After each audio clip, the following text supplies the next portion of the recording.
আসসালামু আলাইকুম। ইংরেজি গ্রামারের সবচেয়ে গুরুত্বপূর্ণ বিষয় হচ্ছে নন ফাইনাইট ভার্বের ব্যবহার। নন ফাইনাইট ভার্বের ব্যবহার।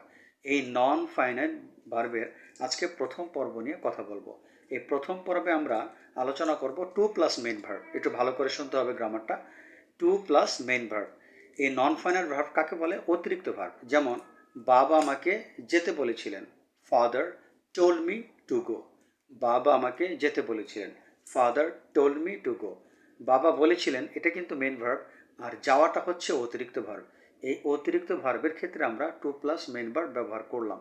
যেমন আমি সংবাদ জানতে সংবাদপত্র পড়ি। I read newspaper to know news. এখানে আমি সংবাদপত্র পড়ি, মেন হচ্ছে আমি সংবাদপত্র পড়ি। আর জানতে, সংবাদ জানতে, ওইটি হচ্ছে অতিরিক্ত একটি ভার্ব, এর জন্য টু হলো। I read newspaper to know news. আমি টিভি দেখি বিনোদন পেতে। I watch TV to get entertainment. তারপরে আমরা খাই বাঁচতে। আমরা খাই বাঁচতে। We eat to leave.